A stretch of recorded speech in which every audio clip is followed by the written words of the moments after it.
Convidamos todos para participar do painel Inovações Financeiras 1, Inteligência Artificial e Big Data. Novamente, eu gostaria de pedir que todos retomem seus lugares. Como moderador desse painel, convidamos o senhor Luiz Fernando Afonso, CFA, Board Member da CFA Society Brasil.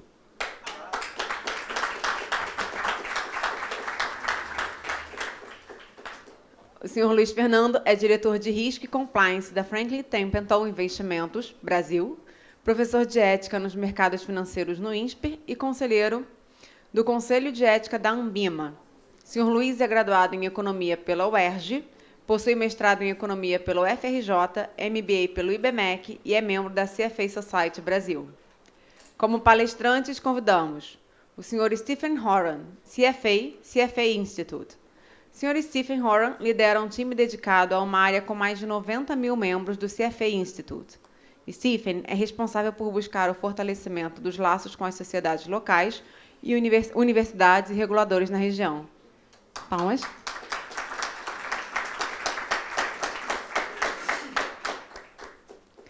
Sr. Rafael Pereira, sócio fundador da Rebel Fintech de empréstimos online.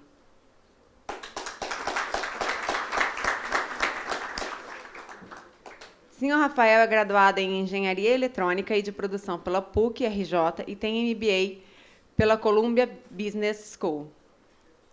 O Sr. Pedro Simonetti, em relação com investidores na Giant Step Asset Management.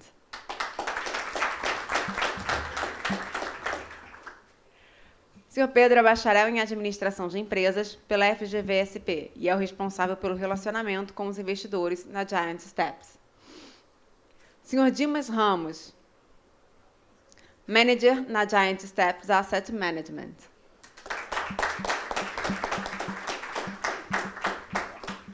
Sr. Dimas é mestre em Engenharia de Produção, com ênfase em Finanças pela PUC Rio de Janeiro e bacharel em Engenharia Civil pela Universidade Federal de Alagoas, com extensão pela Stephens Institute of Technology. Foi pesquisador no LCCV, UFAL e no LAMPS PUC Rio. Gostaria de passar a palavra ao nosso mediador, lembrando que, ao final do painel, nós teremos as perguntas se houver tempo e que elas deverão ser feitas presencialmente com o auxílio do microfone. Obrigada, por favor. Obrigado à presença de todos novamente. Eu acho que tudo que foi falado antes aumenta um pouco o desafio desse painel e também dos painéis que vêm a seguir, né? Eu acho que a sensação que todos temos é que um pouco devido às mudanças que todos estão enfrentando, um pouco o nosso chão treme, né? E um pouco desse debate aqui que a gente tem hoje é como vamos tratar, como o regulador vai tratar dessa realidade onde, né, você tem esse, não é um terremoto, mas é uma acomodação dos terrenos. E aqui a gente trouxe alguma coisa que eu acho que tem um pouco um papel de desmistificar, né, esse processo, né. Primeiro, a gente vai ter uma exposição do Stephen Horan. O Stephen vai trazer um trabalho mostrando o quanto já é feito. Então, assim, um pouco do que a gente chama de futuro já é o presente. Um pouco do que já é feito por aí. O Stephen vai falar também de alguns conceitos que são importantes, que a gente ouviu de manhã, mas a gente não sabe muito bem como concretizar, né? E eu acho que isso vai cumprir um pouco esse papel de desmistificação. E depois nós temos dois praticantes, duas linhas diferentes de implementação dessa coisa que é a inteligência artificial, né? Nós temos o Dimas e o Pedro da Giant Steps, que é uma asset que já usa isso. E se vocês forem entrar no site da Giant Steps, eles não estão contratando traders, eles estão contratando programadores, né? E temos também a Rebel, que já é uma empresa que usa, né, a noção de inteligência artificial na seleção de crédito. Então, Rafael vai depois explicar um pouquinho como ele usa esses processos na prática. Então, começando aqui pela exposição do Dr. Stephen.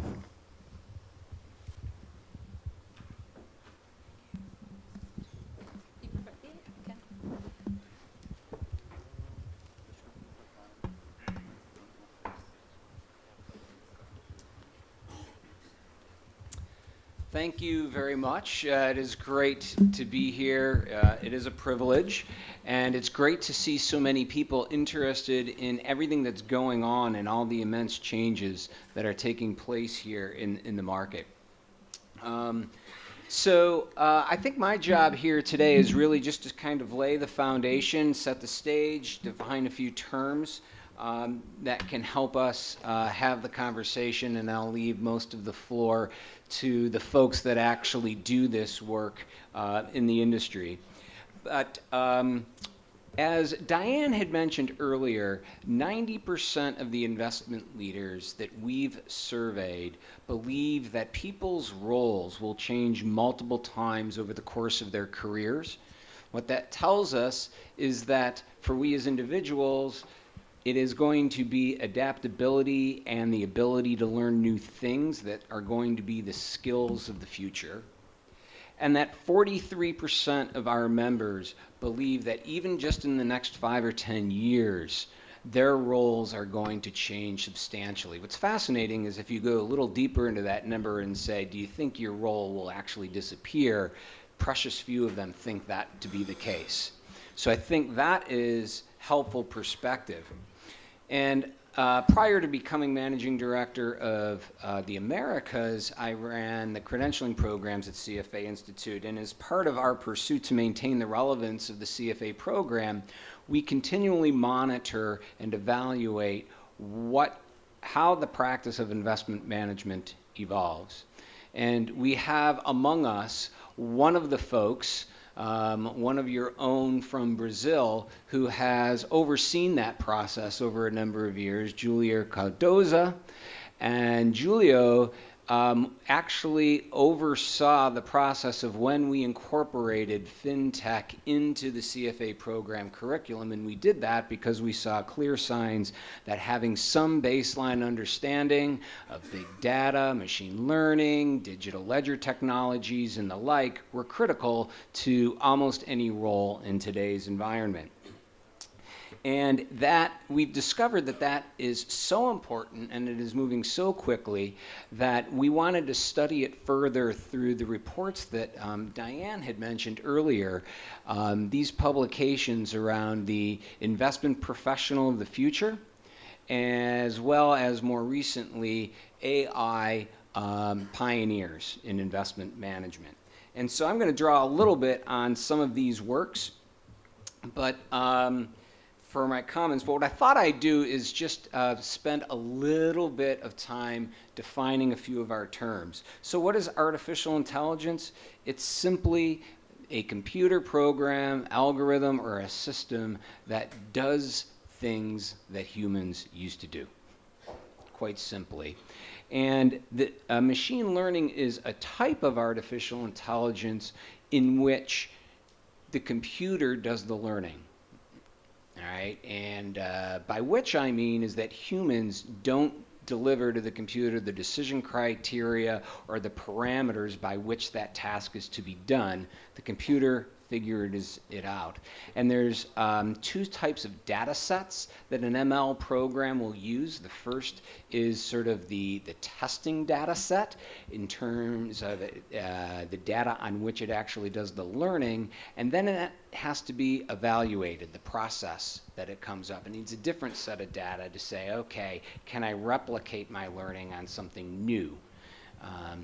And the way that's set up, it can be either structured or unstructured. If it's structured, the programmer is actually labeling the data, organizing the data, and telling the computer or the computer system what it is that they're looking at. Or it can be unstructured, in which the data aren't labeled and the algorithm actually does the sorting, categorizing, and it infers meaning just by the associations that it finds. So deep learning is a form typically of unstructured learning in which it uses multi-layered, non-linear neural networks to do the processing. It's very complex, very iterative. And what's important through all of this is that, yes, the machines are very powerful, but through it all, there are human beings that are defining the questions to be asked, defining how the question might be answered, and interpreting the results that come out the back end. So what are the benefits of all of this? It gives us more data to work with. So big data is often characterized by the 4 V's.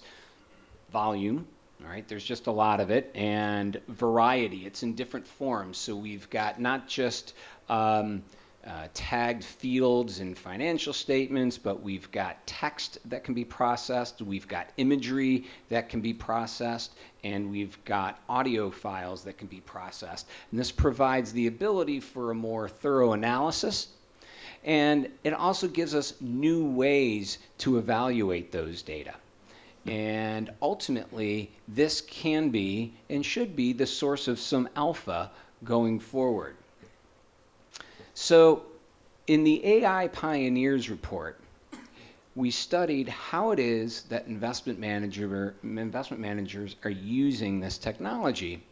And what we've discovered is that despite the advances that artificial intelligence and machine learning has made in many fields, it can play chess better than a human being, it can play AlphaGo better than a human being, it can identify abnormalities in radiological images better than human beings. The investment industry actually hasn't adopted it en masse yet, so we are still on the front edge of adoption. And so this, for example, is evidence of that. Only about 10% of portfolio managers have used artificial intelligence in some way, shape, or form to establish a nonlinear relationship in the last 12 months. And we get a little bit more adoption among research analysts. About 25% of them may have used some form of artificial intelligence, but it's still pretty early days. When we ask them, well, if you're not doing it, are you learning it? Some of them are, about a fifth or so are, but that's still a relatively low level. What that tells me is that there is an opportunity for firms and individuals to differentiate themselves in terms of how they adopt these technologies. So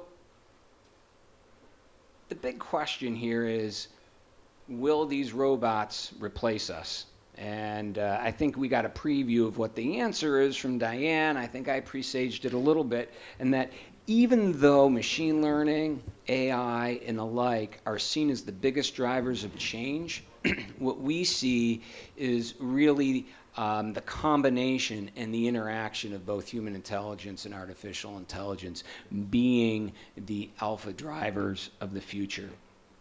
And that's important because both bring different things to the table. Clearly, machines can process a broader range of data much better than human beings can, but humans can bring ethical constructs, and they can bring empathy, they can bring context to a problem that machines can't quite yet do.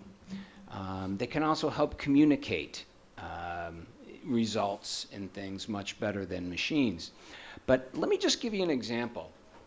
Has anybody heard of the word dark data, the term dark data? Yeah, it's basically the notion that machines can only process what it is that you deliver to them. They don't know what they don't know.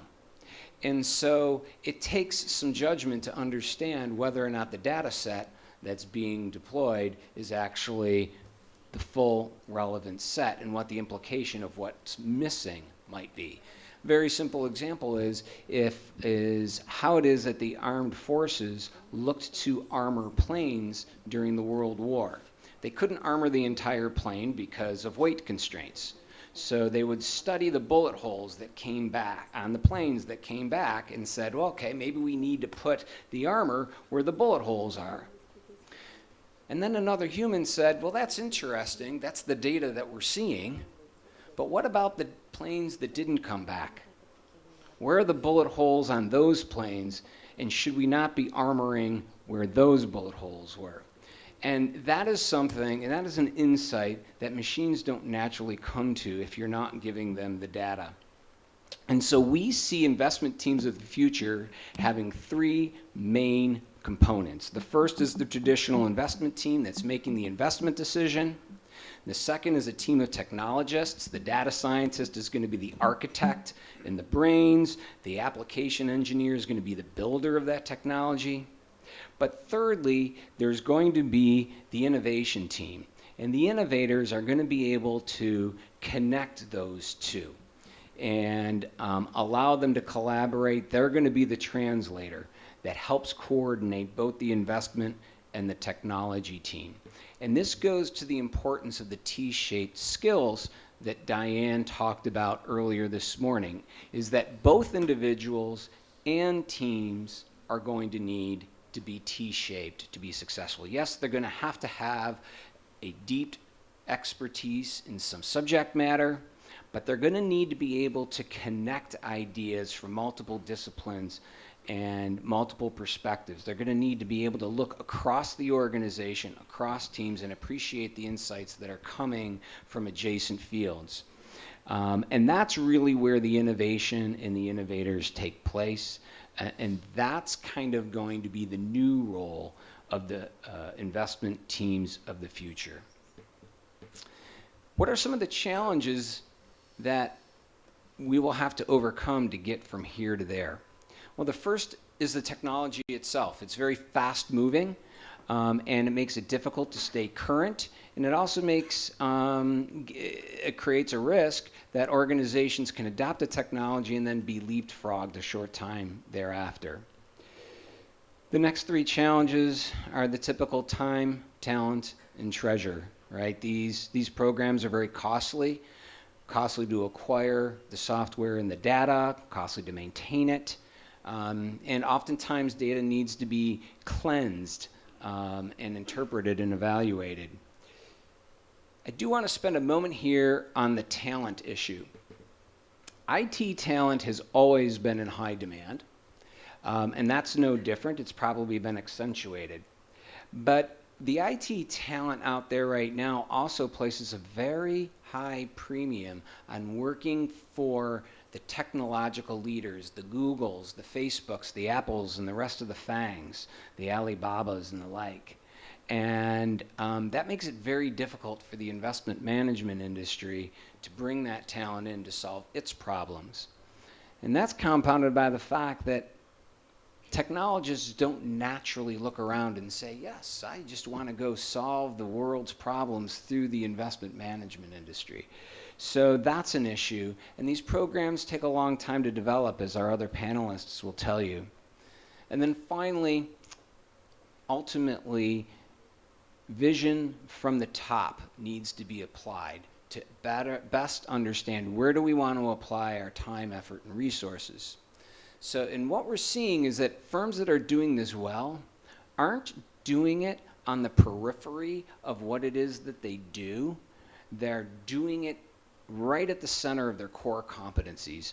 They are taking what it is that they do better than anybody else, and they're making it even better yet through the application of artificial intelligence. There are some notes of caution, though, and that is that certainly AI and big data are no panacea, and they tend to work better in a testing environment than they do when they're actually applied to new data. And there's several reasons for that. Part of that is the well-known problem of overfitting. There's a bit of a data mining problem associated with this process. And that creates a bit of a black box. Sometimes we don't know why it works, and that makes it difficult to communicate the value proposition to an end investor. And I think I would just wrap up with this summary, and that is the notion that both AI and big data have huge potential to bring to this industry, and they will be the most significant source of change in this industry. The way that firms can best embrace it is through collaborative teamwork. And for many firms, that's going to be a culture change. And it's going to be the creation of diverse teams that have cognitive diversity and the ability to work together. I think the way I'd sum this up, it's difficult to go wrong with quoting Bill Gates. And Bill Gates has famously said that we tend to overestimate the effect of technology in the short run, and we tend to underestimate its effect in the long run. And I think that applies quite amply here. And I think our fellow panelists will be able to illustrate that quite well. So thank you. Giant Steps para fazer a apresentação dele.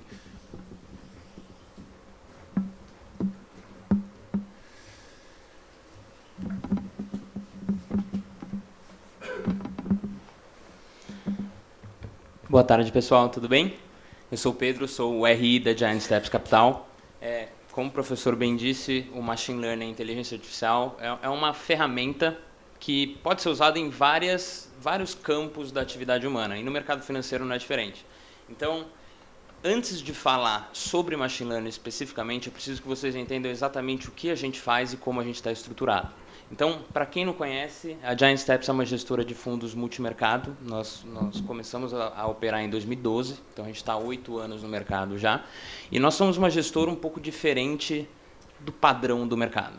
Normalmente você tem uma gestora formada por economistas que estão lendo notícias no jornal, estão vendo projeção política, projeção econômica e tentam formar um cenário do que é o mais provável que aconteça no futuro do país. E aí eles tomam as decisões de investimento deles dado esse cenário, de acordo com o cenário que eles pensaram. No nosso caso, a gente não tem nenhum economista, a gente tem matemáticos, estatísticos, engenheiros, boa parte deles com PhD e mestrado, pessoas acadêmicas, e o trabalho deles, eles enxergam o mercado de uma forma um pouco diferente. E tem uma palavra que eu gosto muito, porque ela desmistifica muito qual é a nossa abordagem com o mercado. A palavra é padrões.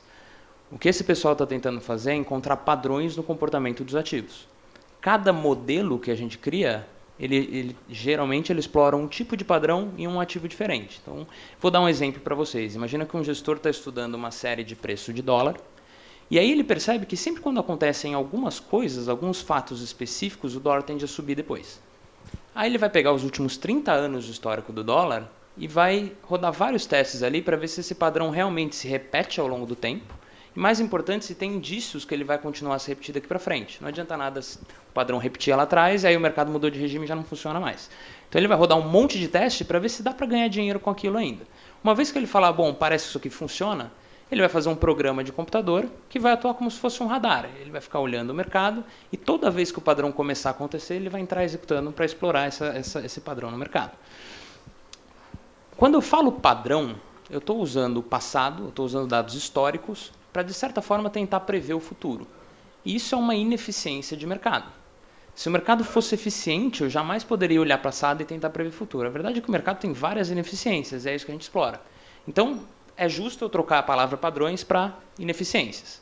O que a gente está procurando no mercado são ineficiências, que no final não é tão diferente dos outros gestores do mercado. Todos os gestores eles ganham dinheiro quando eles acham ativos que estão mal precificados. Eles têm um entendimento das informações que estão disponíveis, formam qual que é o preço justo daquele determinado ativo, e se tiver fora, o preço do mercado está fora do preço justo, ele vai tentar arbitrar e ganhar dinheiro no mercado.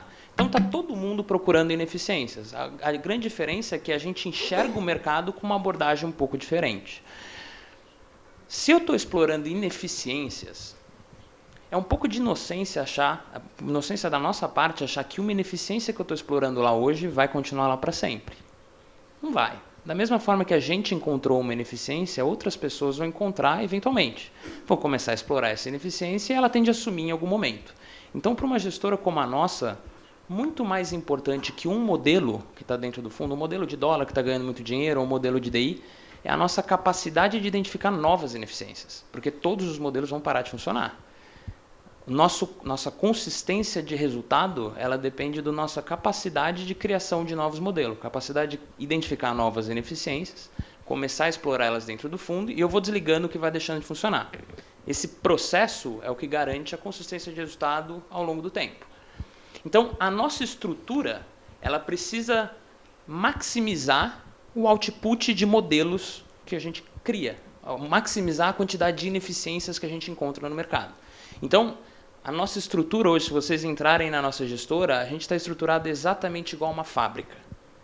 Cada um aperta uma porca para tentar maximizar a velocidade com que as teses de investimento vão sendo criadas e vão sendo implementadas no nosso fundo. Então, o que nós fizemos, basicamente, nós pegamos o nosso processo de investimento e quebramos em 4 etapas. E aí eu vou falar para vocês aonde o machine learning, aonde a inteligência artificial entra em cada uma dessas etapas. Então, a primeira etapa da nossa linha de produção é uma etapa de dados. O pessoal que trabalha nessa etapa, o grande trabalho deles é juntar o máximo de dados e tratar essas bases. Eu não sei se vocês já tiveram a oportunidade de ver uma base de dados bruta, quando você compra ela, o negócio vem completamente torto. Então, esse pessoal tem um trabalho difícil de arrumar essas bases, porque essa é a nossa matéria-prima. E se eu tenho um problema na minha base de dados, é junk in, junk out. Eu vou pegar o lixo, vou processar o lixo, e meu modelo é lixo processado e não serve para nada. Então, eu tenho uma equipe que está focada só para tratar os dados, e esses dados vão ser a matéria-prima dos nossos gestores. A segunda etapa é a etapa dos gestores, que é a criação de hipóteses. O gestor, num fundo como o nosso, ele tem um trabalho que é ter ideias. Criar ideias, identificar possíveis padrões que talvez a gente vai conseguir explorar no mercado. E aqui é onde entra a primeira etapa onde a gente usa machine learning também. A verdade é que você tem 3 abordagens, regra geral, 3 abordagens que um gestor pode ter na hora de criar uma ideia de alguma hipótese que pode virar um modelo para dentro do fundo. A primeira abordagem que ele pode ter é uma abordagem voltada à teoria. Ele vai olhar para a teoria financeira e tentar da teoria derivar algum padrão. Então, por exemplo, imagina que o gestor está estudando vieses comportamentais. Alguém já viu alguma coisa de vieses comportamentais aí? Tem uma teoria famosa que o mercado tende a ter um overreaction quando sai uma notícia. Sai a notícia, o mercado dá uma porrada e depois ele volta porque foi muito. Ou estourou a barragem de Brumadinho, a ação da Vale foi lá para baixo, agora ficou barato, o pessoal começa a comprar e ela sobe um pouquinho. Se o gestor decidir criar um modelo para explorar esse tipo de padrão, talvez até funcione. Mas esse padrão tem um problema. Qualquer um que já abriu o home broker 5 vezes na vida, já passou pela cabeça da pessoa e fala, nossa, o negócio subiu demais, agora eu vou vender. Ou caiu demais, agora está barato, eu vou comprar. Então, esse modelo, esse padrão, tem muita gente olhando para isso. Então, é um modelo que ele tende a gerar pouco valor por pouco tempo, porque é uma ineficiência que tem muita competição tentando ganhar dinheiro aí. Um outro tipo de abordagem que o gestor pode ter é uma abordagem voltada a dados. Ele vai pegar uma base de dados, processar essa base de dados e dos dados ele vai tentar derivar um padrão, que não necessariamente tem uma explicação muito clara na teoria. Às vezes você pode inferir que talvez seja uma coisa ou talvez outra, mas às vezes a ligação não é clara. É mais difícil de chegar, mas esse tipo de abordagem tende a gerar modelos que vão gerar mais valor por mais tempo no mercado, simplesmente porque tem poucas pessoas olhando. E o terceiro tipo de abordagem é o machine learning, que é sempre quando a gente fala isso, eu recebo muita ligação do pessoal perguntando de machine learning, e a imagem que as pessoas têm é um ser autoconsciente que está olhando o mercado e tomando as decisões de investimento. Não é bem isso. O machine learning é uma ferramenta que os gestores usam. A verdade é, se o gestor não conseguiu, ele acha que tem alguma estrutura nos preços de algum ativo, mas ele não conseguiu achar nada das formas convencionais, ele pode apelar. E aí, o machine learning nada mais é do que imputar, obviamente eu estou simplificando um pouco, mas o machine learning é imputar esses dados no computador, e o computador vai rodar várias interações para ver se ele encontra algum tipo de padrão ali. Ou até mesmo, o gestor já criou uma estratégia e ele usa o machine learning, como o professor bem disse, para refinar aquela estratégia. Então, esses são os 3 tipos de abordagem que o gestor pode ter na hora de criar uma hipótese. Fez sentido? Uma vez que a hipótese foi criada, ela vai para a etapa de teste, que é a palavra que todo mundo adora e a gente não gosta muito, é a palavra backtest, né? Todo mundo fala a palavra backtest, e quem ouve a primeira vez parece que você está pegando a sua estratégia de agora e testando no passado para ver se ela funcionaria. É muito mais profundo que isso. A gente gosta de falar que essa etapa é parecida com um teste de airbag de carro. Já viram um teste de airbag de carro? Você pega o carro, soca na parede a 200 por hora para ver se o negócio fica de pé. Então, do nosso lado, é muito parecido com isso. O gestor que cria uma estratégia, que cria uma hipótese, ele vai passar essa hipótese para um grupo de 2 ou 3 gestores que vão fazer essa parte de teste. O gestor que cria, ele é remunerado para colocar um modelo que funcione dentro do fundo. O gestor que testa, ele é remunerado para derrubar aquele modelo, para achar qualquer tipo de overfit que tem lá, como o professor bem disse, esse talvez seja o principal problema de estratégias que são criadas. Vão tentar de tudo, vão tentar de todas as formas tentar achar algum tipo de buraco naquela estratégia. Se eles não conseguirem, se 3 caras crânios não conseguirem achar nenhum problema nessa estratégia, ela vai para a etapa final, que é a etapa de implementação e execução. E aqui, curiosamente, aqui é mais uma das etapas que a gente usa o machine learning. Poucas pessoas falam disso quando a gente está falando de mercado. As pessoas se interessam muito mais sobre a inteligência artificial que está tomando decisões de investimento, e muitas vezes eles ignoram a parte de execução, que no nosso caso, curiosamente, é muito mais valiosa do que a parte de estratégia. A gente tem estratégias que rodam em machine learning, mas nosso modelo de execução, que é baseado em inteligência artificial, é, de longe, o maior avanço que a gente teve usando essa ferramenta até hoje. Então, a ideia é o seguinte: se o gestor, a etapa de implementação é a etapa dos programadores. Ponto interessante, sempre quando eu falo fundo que usa metodologias quantitativas, a imagem que as pessoas têm na cabeça é um bando de programador fazendo programinhas. E a verdade é que o programador, ele entra só no final. O trabalho dele é transformar a equação matemática que o gestor encontrou, porque no final é isso, é uma equação que explica o mercado. Ele vai transformar essa equação matemática em um programa de computador, que vai funcionar como se fosse um radar. Ele vai ficar olhando o mercado e sempre que acontecer, ele vai entrar executando. Então, a gente usa o machine learning no final, eu estou ficando sem tempo aqui, a gente tem a nossa linha de produção, ela é dividida em dados, hipótese, testes e execução. Hipótese é onde a gente usa, é o que todo mundo se concentra em tentar falar de machine learning, mas no nosso caso o maior valor está na parte de execução de ordens. É um nosso modelo que minimiza, toda vez que a gente emite uma ordem, essa ordem vai ter um label de qual ativo a gente quer comprar, em tal preço, em tal janela de tempo. E aí o nosso modelo de inteligência artificial vai tentar despejar essas ordens no mercado, minimizando o impacto que a gente tem nos preços. É isso, pessoal. Muito obrigado pelo tempo de vocês. Bom, gente, a gente tem... Primeiro, boa tarde para todo mundo. Eu sou um bicho um pouquinho diferente de quase todo mundo aqui nessa sala. Vocês veem que eu uso camiseta, tênis, calça jeans, não tenho CFA. Eu me formei em engenharia, fui um dos poucos da minha turma que não foi para o mercado financeiro. Achava chato, não gostava desse negócio, fui trabalhar com tecnologia. E, enfim, acho que a tecnologia nos últimos anos, principalmente, vem mudando muita coisa, vem mudando muito a realidade, como a gente lida e a interação entre diversos negócios. A gente não se toca disso, mas hoje a gente tem aí a gerações Y, Z, millennials, etc. Esse pessoal hoje está no mercado de trabalho, é uma geração que não conhece um mundo sem internet, então é uma geração que nasceu depois da internet. Quem é que nasceu depois da internet? Tem 2 pessoas de, sei lá, 200, 300. Então, assim, não é o mundo que a gente está vivendo aqui, mas é o mundo para o qual a gente vai trabalhar. Então, é uma realidade completamente diferente. E, em vez de tentar explicar aqui para vocês um pouquinho de machine learning, inteligência artificial, essas coisas que estão acontecendo, que não vai dar tempo em, provavelmente, 10 minutos que eu tenho aqui, eu vou falar um pouquinho só sobre o negócio. A velocidade com que as coisas mudou. Né? A gente levou 10 milhões de anos para sair lá do chimpanzé até o Homo sapiens. E nos últimos 100 anos, eu diria que provavelmente a quantidade de mudança que aconteceu nesse período de tempo é quase que igual. E eu vou aproveitar o ano de hoje para fazer uma referência rápida. Esse período de 100 anos, para mim, está dividido em 2 etapas. Os primeiros 50 anos ali, foi até a invenção do transistor, praticamente. O transistor, para quem não sabe, é a matéria-prima do que se faz hoje chips de computador. Então, em 1920, mais ou menos, ali se inventou o transistor. O transistor é basicamente uma forma ali binária de você tomar algum tipo de decisão muito simples. E hoje, um chip do iPhone da Apple, ele tem basicamente algo tipo 5 bilhões de transistores dentro dele. Tá? Então, a capacidade conseguiu evoluir aí em 50 anos após isso. Só que nesses 50 anos tem um exemplo muito emblemático, que acontece que 2019 marca os 50 anos do pouso do homem na Lua.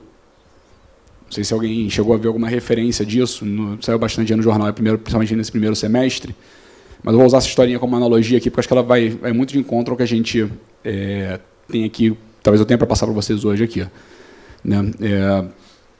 A Apollo 11 foi o primeiro grande exemplo de empreendedorismo de tecnologia, pelo menos que a gente tem usado na nossa comunidade é um pouquinho do exemplo disso, onde basicamente 3 seres humanos sentaram num foguete com algumas toneladas de explosivo embaixo, tipo um foguete pequenininho, um Saturn V, o maior foguete que a humanidade já construiu, sentaram naquele foguetezinho ali em cima e foram tentar mirar uma rocha lá a 250 mil quilômetros da Terra e pousar lá naquele troço.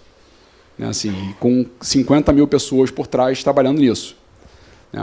Quando esse pessoal sentou lá efetivamente lá na Apollo, o cara no comando da Apollo ali, ele era o melhor piloto de teste que tinha nos Estados Unidos, que era o Neil Armstrong.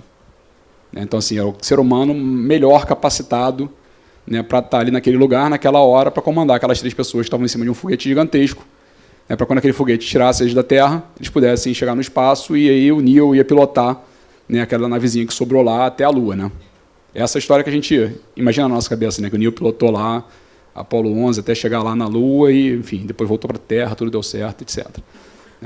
Esse voo da Apollo 11, os cientistas da NASA chegaram à conclusão durante o processo todo lá de mandar o homem para a Lua, que não tinha a menor capacidade, um ser humano jamais seria capaz de pilotar um foguete sozinho, pilotar uma nave espacial sozinho para chegar na Lua. Porque a quantidade de variáveis que tinham envolvidas na navegação astronômica era um negócio tão bizarro, que o ser humano não tinha capacidade de processar aquilo tudo.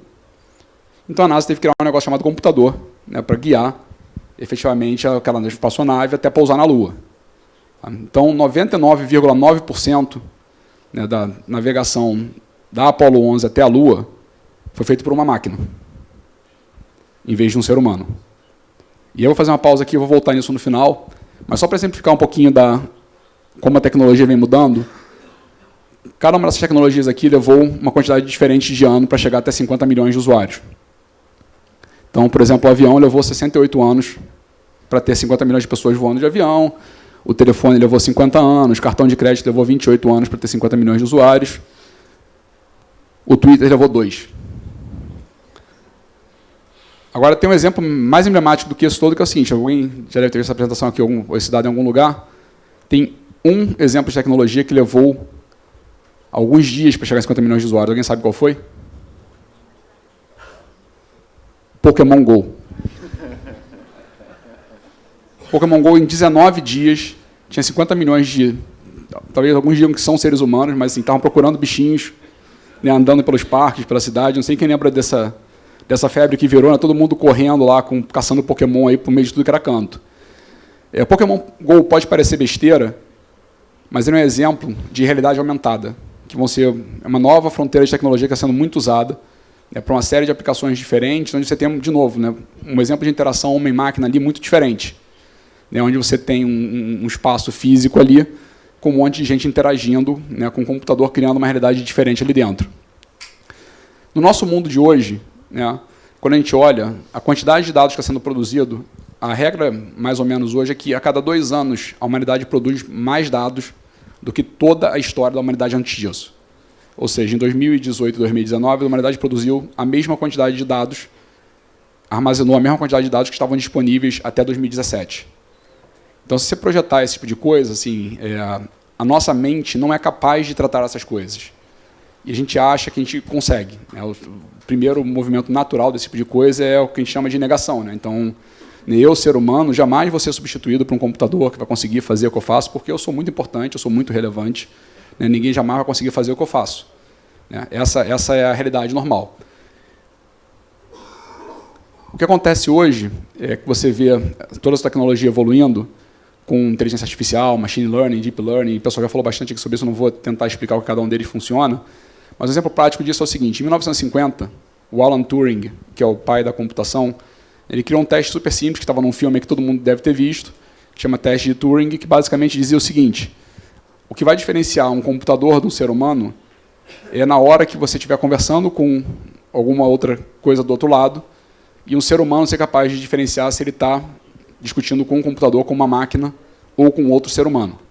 E ele criou esse teste em 1950 e era uma coisa intransponível. Então, durante anos, a vida veio evoluindo, os computadores vieram evoluindo. Em 1996, a IBM criou um computador que, pela primeira vez na história, ganhou um jogo de xadrez de um grandmestre de xadrez, que era o Deep Blue da IBM. Era um negócio que o pessoal achava que era virtualmente impossível de acontecer. A IBM desenvolveu esse computador que foi lá e ganhou do Kasparov. Esse computador ele basicamente usava um processo de força bruta, onde os cientistas da IBM basicamente falavam o seguinte: pega todos os jogos de xadrez que já foram gravados na história, dá para o computador processar e manda ele jogar contra o Kasparov, usando todos os jogos de xadrez que já foram vistos na história. E se você pensar no processo de aprendizado, nessa força bruta, o computador sabia que se o Kasparov movesse uma peça para um lado qualquer, ele olhava os outros centenas de milhares de jogos que tinham lá e viam quais eram as probabilidades daquele movimento levar a um ou outro resultado. E ele jogava dessa forma. Em 2016, tem um jogo chinês chamado Go, que a gente não conhece, mas é basicamente, para colocar em perspectiva, assim, a quantidade de probabilidade de movimentos que existe no jogo de Go é maior do que a quantidade de átomos que existem no universo. Então, é um jogo que assim, os números são um pouquinho elevados, digamos assim. Você não tem uma quantidade de possibilidades de jogadas que tende a infinito. E como é que você ensina um computador a ganhar de um mestre chinês lá que jogava Go? Você não ensina, porque a probabilidade é quase infinita. E o que eles desenvolveram nesse sentido foi um modelo onde o computador não aprende com jogos passados. Mas eles simplesmente falaram o seguinte: computador, tem aqui um tabuleiro com um monte de pontinho preto, vai sentar um outro cara do outro lado, se vira aí. Basicamente isso. Tipo assim, se vira aí, vê o que esse cara está fazendo e tenta fazer alguma coisa ali para chegar do outro lado, entende o que é resultado, entende o que é vitória, entende o que é derrota. E esses movimentos assim, são movimentos diferentes, mas hoje já tem computador aprendendo sozinho esse tipo de coisa. Não tem mais algum movimento que você está ensinando para o computador alguma coisa, o computador está chegando do outro lado com outro objetivo. Então, assim, essa velocidade de mudança está muito grande. A tendência é que tudo que é repetitivo vai ser substituído por máquina. Tudo que é processo de, como o pessoal falou aqui, de identificação de padrões, de interpretação de dados em grande escala, isso vai ser feito por computador. E vão sobrar algumas outras alternativas para nós, seres humanos, para fazermos. Acho que não adianta, pelo menos na minha visão, não adianta a gente tentar competir contra um computador, num negócio que o computador vai ser muito melhor do que a gente. Então, olhando isso tudo, assim, você tem hoje um mundo de Big Data, você vai ter Open Banking com um monte de dados disponíveis para todo mundo poder acessar, você vai poder ter centenas de milhares de variáveis disponíveis para você poder tomar decisões. E isso se reflete no setor financeiro de diversas formas. Hoje ainda muito tradicional, a nossa experiência ainda em banco e serviços financeiros ainda é muito aquele processo onde seres humanos estão cuidando de seres humanos. Você tem taxas de juros no Brasil extremamente elevadas. No nosso caso, assim, para falar super rápido, a gente decidiu atacar um problema de juros usando dezenas de milhares de variáveis em vez de um birô tradicional. Hoje, decisão de crédito, o pessoal olha basicamente num banco, você tem 3 ou 4 ou 5 variáveis ali que definem crédito para todos nós. A gente hoje usa 4.000 variáveis para tomar uma decisão de crédito. E aí tem coisas super interessantes, assim, em termos de performance, como que isso funciona. E aí tem uma série de discussões estruturais, de mercado, éticas, etc., ao redor disso. 2 exemplos super rápidos. Esse ano teve Dia das Mães, como todos os anos tem, a gente decidiu fazer uma campanha para as mães da nossa base de clientes. A gente tem 1,3 milhões de clientes na base, vamos mandar para as mães dessa base aqui um e-mail de Feliz Dia das Mães e tudo mais e tal. E a gente foi ver, a gente descobriu que a gente não perguntava sexo no nosso formulário lá de... Assim, era homem, quem era mulher. Putz, agora como é que a gente vai descobrir quem é homem e quem é mulher nesse negócio? E aí, olhando os algoritmos que a gente tinha de tomada de decisão de crédito, que usam hoje inteligência artificial, machine learning, a gente tem um conjunto de algoritmos lá que tomam decisão ao longo do nosso processo, a gente foi descobrir que um dos algoritmos que estavam trabalhando lá nesse processo de decisão de critério, ele inferia quem era homem e quem era mulher. E ninguém pediu para ele fazer isso. Absolutamente ninguém. Esse algoritmo ele tomou a decisão de inferir quem era homem e quem era mulher. E o mais curioso é que ele não inferiu quem era homem e quem era mulher. Ele inferiu, através de uma série de variáveis, quem comprava roupa, maquiagem, e eu não lembro qual era o terceiro componente lá, mas assim, porque a gente usou algumas variáveis desse tipo. Então, ele inferiu quem comprava roupa, maquiagem, sapato, sei lá, alguma coisa desse gênero, assim, tinha um determinado tipo de comportamento que ele foi atrás. E a gente olhou essa nossa base com isso, assim, ele acertou em 99,98% das vezes quem era homem e quem era mulher. E ninguém pediu para ele fazer isso, mas ele tomou uma decisão sozinho a respeito disso. Então, isso tem uma série de implicações depois éticas e conceituais e tudo mais. E aí, para o mundo que está aqui, talvez, assim, para fechar esse exemplo, né, no nosso caso, hoje, a gente emite uma debenture que faz o funding na nossa carteira de crédito, que está lastreada nesse algoritmo. Esse algoritmo toma todas essas decisões, e eu boto 200 milhões de reais no mercado, numa debenture, que vocês compram em algum lugar, né, para poder olhar esse negócio. Né, quem que está preparado para olhar isso, interpretar isso e tomar uma decisão baseada na qualidade desse ativo, né, que está sendo colocado aí no mercado de capitais. Então, tem um desafio super interessante ao redor disso. Para fechar, então, assim, só um modelo como que estava na nossa base. A gente tem um componente de educação financeira para levar mais acesso à informação para os nossos clientes baseado nesse negócio, o Open Banking com um monte de informação adicional, Fintech com um mundo de coisas acontecendo. E para voltar lá para o exemplo lá do Homem na Lua, para finalizar, já que o tempo acabou, o último fato super curioso desse negócio foi que o computador levou o homem 99,99% da distância. Então, tem um documentário da BBC, para quem tiver curiosidade, que fala dos últimos 13 minutos do pouso da Apollo 11 na Lua. E esses últimos 13 minutos são marcados por um fato super curioso. O homem chegou até todos os dias lá de viagem, até aqueles 13 minutos finais, e quando a Apollo 11 se prepara para pousar na Lua, tem um diálogo do centro de comando lá com o pessoal na nave, e, basicamente, o Armstrong chega no final da viagem e ele dá um bypass no computador. Depois de, sei lá, centenas de milhares de milhas voadas, o Armstrong dá um bypass no computador e o pessoal começa a questionar o que está acontecendo. E, basicamente, quando chegou no final, o lugar de pouso que a NASA tinha marcado para eles pousarem, quando o pessoal chegou perto e viu onde era o local de pouso, em 1950, você não tinha aquela quantidade de qualidade de resolução de imagem. A área era toda cheia de pedras enormes. Então, se eles fossem pousar naquele lugar específico, a probabilidade da confusão ia ser muito grande. Então, o Armstrong deu um bypass no computador, nos 45 minutos do segundo tempo, e mudou o lugar de pouso 100 metros adiante. Então, uma viagem que estava planejada há quase uma década, com toda a computação, todo o negócio todo preparado, no finalzinho teve que ter uma mudança de uma hora ali para uma coisa que o Armstrong, em toda aquela experiência dele como piloto de teste, foi capaz de perceber um negócio que não estava no modelo, como o pessoal falou assim, dos dados que o pessoal tinha disponíveis, não era capaz de prever que tinha pedra naquela região. Então, ele mudou o lugar de pouso ali no finalzinho. E eu acho que esse é um exemplo bem prático do que vai ter para nós aqui nesse mundo. Não adianta lutar contra essa força toda bruta, que você vai ter capacidade de tomar decisões muito mais acertadas, muito mais assertivas.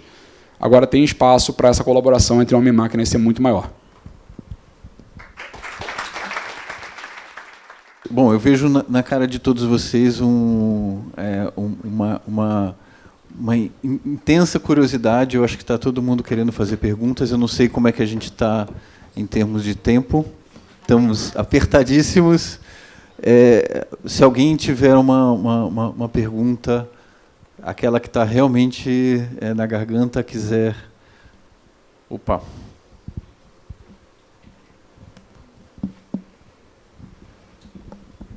Vou ser rápido. Pergunta para o pessoal Giant. Vocês operam como DMA, Direct Market Access, e usam robô para execução de ordens? Então, é uma boa pergunta. A resposta seria sim, nós fazemos isso, tanto como operar contra o robô quanto via DMA. Mas acho que é um pouco específico para a plateia para falar sobre isso, mas se tiver mais interesse, posso colocar em contato com o nosso responsável por tecnologia da empresa e aí falamos mais sobre isso. Bacana. Mais alguma questão? Bem, pessoal, os debatedores vão continuar por aqui ao longo do tempo, e eu estou certo que vocês vão ter oportunidades para conversar com eles, e também a gente planeja, ao longo do tempo, fazer novos eventos sobre esse tema, que é interessantíssimo. Muito obrigado. Até logo.